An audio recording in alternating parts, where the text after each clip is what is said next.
Hello friends, welcome to my channel. তো আজকের ভিডিওতে আমরা কথা বলবো পোকো X6 Pro 5G নিয়ে। তো মূলত এই ফোনটা কাদের জন্য হতে চলেছে এবং এই ফোনটাতে কি কি থাকছে, তো সব বিষয়ে আজকের ভিডিওতে আলোচনা করা হবে। তো সম্পূর্ণ ভিডিওটি একটু স্কিপ না করে দেখার অনুরোধ রইল। আর আপনি যদি আমাদের চ্যানেলে নতুন হয়ে থাকেন, ভিডিওতে লাইক দিয়ে চ্যানেলটিকে সাবস্ক্রাইব করে পাশে থাকা বেল আইকনটিকে বাজিয়ে আমাদের সাথেই থাকবেন। তো ফার্স্ট অফ অল এই ফোনটার আমরা ডিজাইন এবং বিল্ড কোয়ালিটি নিয়ে কথা বলবো। এই ফোনটার ব্যাকে ব্যবহার করেছে প্লাস্টিক আর সিলিকন পলিমের ব্যাক। আর এই ফোনটার ইয়েলো কালারের যে ফোনটা আছে ওইটার মধ্যে আপনি ইকো লেদারের ব্যাক পেয়ে যাবেন। ইয়েলো কালারটি ছাড়াও এই ফোনটির আরো দুইটি কালার আছে, একটি ব্ল্যাক এবং অন্যটি গ্রে। এবং এই ফোনটার সামনে থাকছে গ্লাস ফ্রন্ট। এই ফোনটার ডিসপ্লে সেকশনের কথা বলতে গেলে এই ফোনটার মধ্যে আপনি 6.67 ইঞ্চির অ্যামোলেড ডিসপ্লে পেয়ে যাবেন। আর এই ডিসপ্লেটার পিক ব্রাইটনেস প্রায় 1200 নিটস। আর ডিসপ্লেটার মধ্যে আপনি 120 হার্জের রিফ্রেশ রেট পেয়ে যাবেন। এর ডিসপ্লে রেজুলেশনে থাকছে 1220x712 পিক্সেল। আর এর পিপিআই 446 পিপিআই ডেন্সিটি।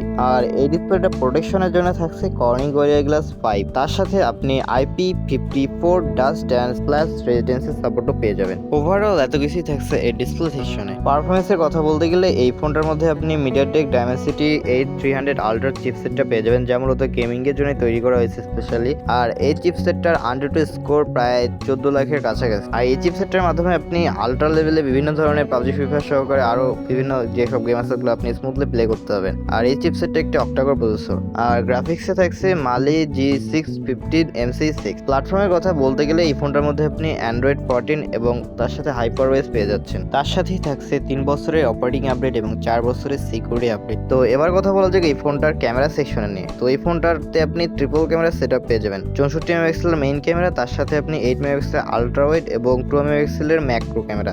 আর এর সাথে আপনি এলইডি ফ্ল্যাশ, HDR এবং প্যানোরামা পেয়ে যাচ্ছেন। এই ফোনটার ক্যামেরার মাধ্যমে আপনি 4K তে 30 fps এ ভিডিও রেকর্ডিং করতে পারবেন। আর আপনি যদি 60 fps এ ভিডিও রেকর্ডিং করতে যান তাহলে আপনার 180p তে ভিডিও রেকর্ডিং করতে হবে। আর সেলফি ক্যামেরায় থাকছে 16 মেগাপিক্সেলের একটি সেলফি ক্যামেরা, যার মাধ্যমে আপনি 180p 60 fps এ ভিডিও রেকর্ডিং করতে পারবেন। এর সাথে আপনি এই ফোনটার মধ্যে ডুয়াল স্পিকারের সাপোর্টও পেয়ে যাবেন, কিন্তু এই ফোনটার মধ্যে আপনি 3.5 মিলিমিটারের জ্যাকটা পাবেন না। এই দিকটা আমার একদম ভালো লাগেনি এই ফোনটার। তো এবার কথা বলা যাক এই ফোনটার কিছু কানেক্টিভিটি নিয়ে। তো এই ফোনটার মধ্যে আপনি 5G সাপোর্টের সাথে WiFi, Bluetooth 5.4, GPS, NFC, infrared port এবং তার সাথে USB Type-C 2.0 OTG সাপোর্টও পেয়ে যাচ্ছেন। আর সেন্সরে থাকছে অ্যাক্সেলেরোমিটার, জাইরো, প্রক্সিমেট্রি, কম্পাস এবং তার সাথে under display optical fingerprint sensor. এই ফোনটার ব্যাটারি সেকশনের কথা বলতে গেলে এই ফোনটার মধ্যে আপনি 5000 mAh lithium polymer no removable battery পেয়ে যাবেন, যা চার্জ করতে আপনার 67 ওয়াটের চার্জার পেয়ে যাবেন। আর এই চার্জারটার মাধ্যমে আপনি 45 মিনিটে ফুল চার্জ করে নিতে পারবেন। এই ফোনটার স্টোরেজের কথা বলতে গেলে এই ফোনটার মধ্যে আপনি UFS 4.0 সর্বোচ্চ 512 এবং র্যাম হিসেবে থাকছে 8 থেকে 12 জিবি পর্যন্ত র্যাম ম্যানেজমেন্ট। তো এখন বলবো এই ফোনটা কাদের এবং কেন নেওয়া উচিত হবে। তো এই ফোনটা বিশেষ করে যারা গেমাররা এতদিনে একটা ফ্ল্যাগশিপ ফোন খুঁজতেছিলেন, তো তাদের জন্য রিকমেন্ডেড হবে এই ফোনটা। কারণ এই ফোনটা বিশেষ করে পারফরমেন্সের দিকটা বেশি গুরুত্ব দেওয়া হয়েছে বেটার করার জন্য। এই ফোনটা গেমারদের জন্য অনেক এক্সপেক্টেবল ফোন হতে পারে। আর এই ফোনটা আপনার গেমিং এক্সপিরিয়েন্সকে আরো এক্সট্রিম লেভেলে নিয়ে যাবে।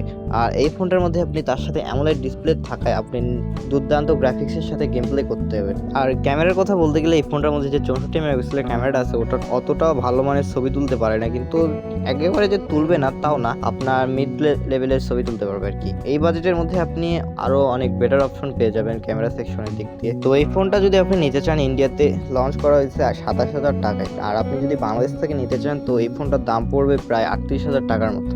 আর এই ফোনটার আপনার যারা গেমিং এর জন্য নেবেন তাদের জন্য রিকমেন্ডেড হবে বিশেষ করে। আর আজকের মতো এতটুকুই ভিডিওটা। আর আপনার যদি ভিডিওটা ভালো লেগে থাকে চ্যানেলটিকে সাবস্ক্রাইব করে পাশে থাকা বেল আইকনটিকে বাজিয়ে আমাদের সাথে থাকবেন। দেখা হবে পরবর্তী অন্য কোনো ভিডিওতে।